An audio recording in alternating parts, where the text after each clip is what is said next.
John Oldfield. He's the CEO of Accelerate Global, a firm advising NGOs and government contractors. John, thank you so much for being here with us today. I first want to get your reaction to this judge's order and what it may mean for the people you're talking to.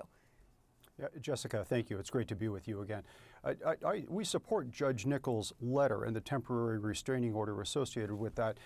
It gives a small group of USAID employees a few more days. So I applaud that. We applaud that. What it doesn't do is make any real effort at stopping this unconstitutional, illegal, abrupt dismantling of an entire statutorily required federal agency. So I suggest that if the legal system doesn't push further, doesn't build on Judge Nichols' temporary restraining order, USAID is going to disappear as early as next Friday as we know it. We will continue to lose lives and livelihoods. We will continue to lose ground to the Chinese Belt and Road Initiative.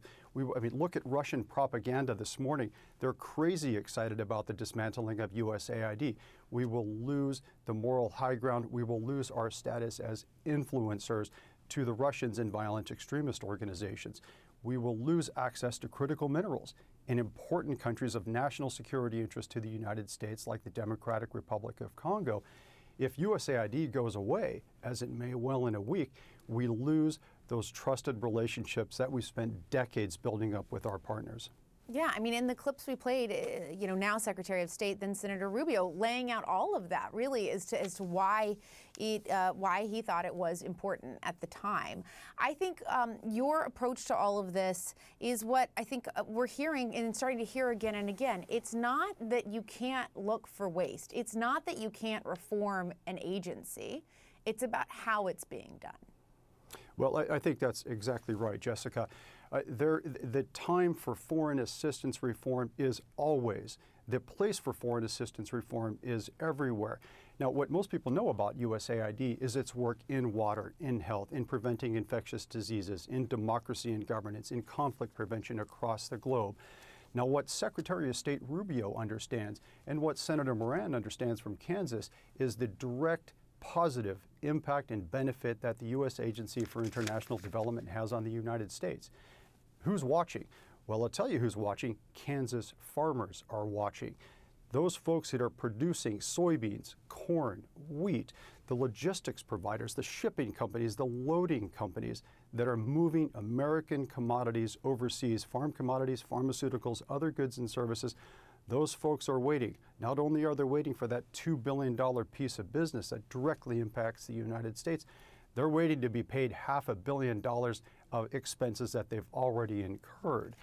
So the U.S. Agency for International Development has an extraordinarily positive impact overseas, building these trusted relationships, but we have to acknowledge the access to critical minerals for our cell phones, for our medical devices, for our weapon systems that these trusted bilateral relationships with our trading partners help to ensure.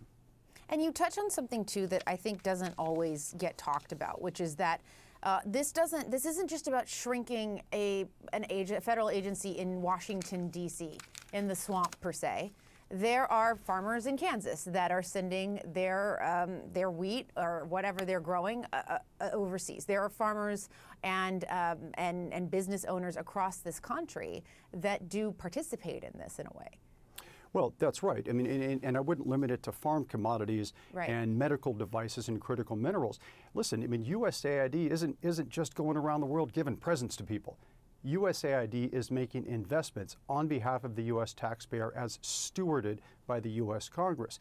If we want to lessen illegal immigration to this country, USAID does that by investing in economic development in Central American companies and, frankly, giving those folks a place to live, a prosperous, safe, healthy lives instead of trying that's dangerous crossing into our borders.